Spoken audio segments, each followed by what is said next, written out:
Two and a Half Men was a show that I learned to love, and eventually learned to hate. But throughout its run, it was never a show that I learned to understand, because there were just some behind-the-scenes choices that are still confusing to me to this day, like bringing back actresses to play different parts, despite looking and acting the very same way as their last appearance on the show. This happened a lot, actually. As a matter of fact, I could probably and should probably make a video on that. I just might. But I think the strangest thing this show ever did, in terms of casting at least, the strangest thing this show ever did early on was recast a role. Now that doesn't sound all that weird, especially given the fact that I've talked about several parts portrayed by multiple actors. This is clearly something that happens often with ongoing series and franchises. Characters are a necessity, and actors aren't always a guarantee. Long-term commitments are hard to come by without contracts. And it's hard to give a long-term contract to somebody who's only playing a bit part episodically. So having someone else come sub in for the character isn't all that surprising. But for this, it's more the part that they decided to recast, because the show didn't find a new actor for an important role. This wasn't a new old main character, or a fresh face for a supporting part. This was a one-off character coming back, years later, but played by a different person. And that's just Act 1. Now, as I mentioned before, there were a lot of actresses on this series that were being recycled. So in a series that sees a lot of women play multiple roles, this is the one exception where we see multiple women play one. The role in question was Jake's teacher and one-time fling of Charlie's, Miss Pasternak. While she seems sweet on the surface, she's actually super strict. Why did you flip Miss Pasternak off? Excuse me. We don't end our sentences with prepositions. We say, why did you flip off Miss Pasternak? I think that answers your question. Can we have a moment, please? I think that'd be a good idea. And it's, may we have a moment, please? Can I use the restroom? May I use the restroom? All right. All right, what? All right, Miss Pasternak. And it's also revealed that she has a little bit of a mean streak, admitting to never liking Jake and intentionally mistreating him. Because she picks on me? Jake, I don't treat you any differently than any of the other students. Can I tell you a little secret? I never really cared for Jake. But you said you treated him like all the other kids. Well, you have to say that. You're mad at me. No. Yes, you are. No, not mad. Then what's your problem?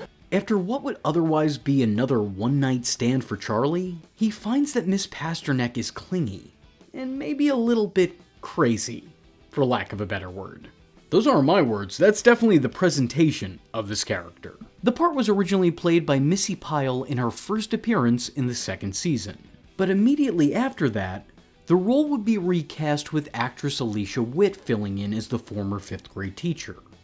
Oh, right, Miss Pasternak, 5th grade, Woodward Avenue Elementary School. Oh, yeah, Miss Pasternak.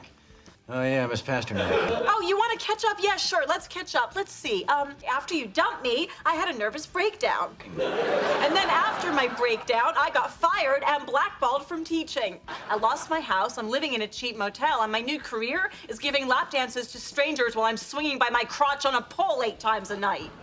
Okay, well, thanks for the update. Now, this story beat may sound insane, although, granted that we're talking about 2.5 Men, that's kind of the name of the game with this show. But that plot point was actually set up within the character's first appearance.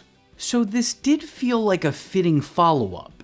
There was groundwork laid for this story arc. And his loving hand has been guiding me ever since I quit pole dancing in Reno. No kidding, which club?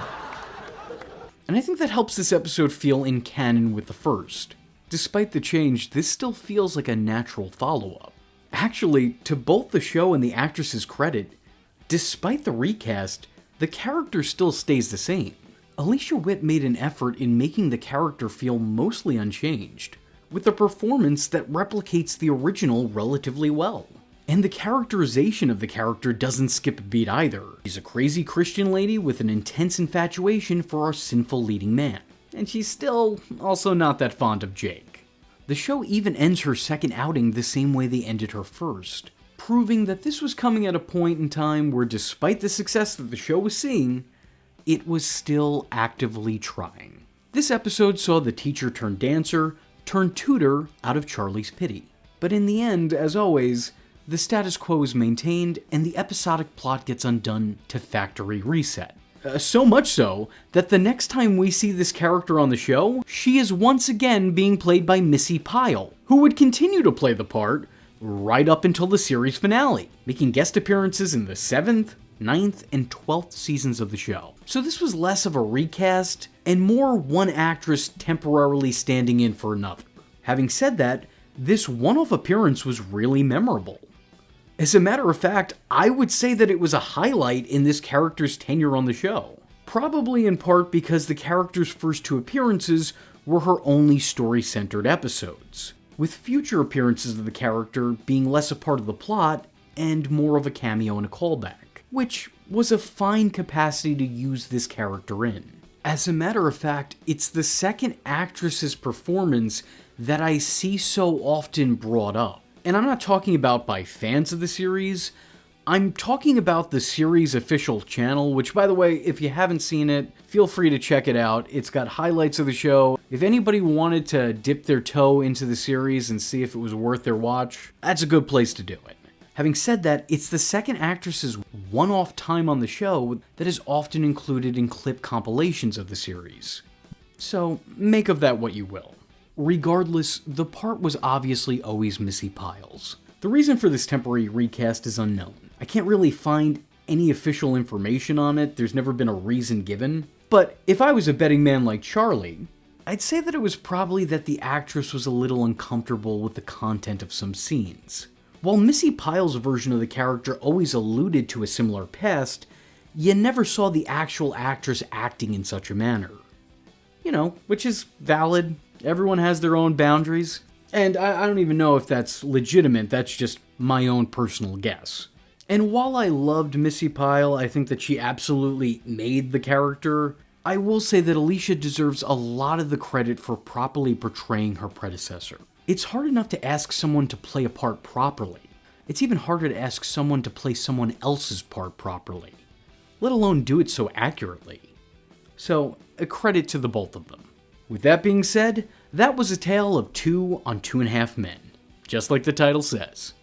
So if you like this video and would maybe want to see a video on the many returning actors and actresses on the show who went under multiple names, let me know in the comment section below by leaving a comment saying 2.5 to 2.5? I am vengeance.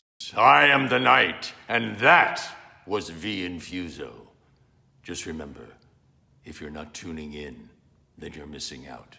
So, if you like the words that came out of his mouth hole, and you too would like to become a V-generate, don't forget to like and subscribe. Thanks for watching, nerds! And if you're not joining the fun, you're in for one bad day. And you know what they say about having one bad day?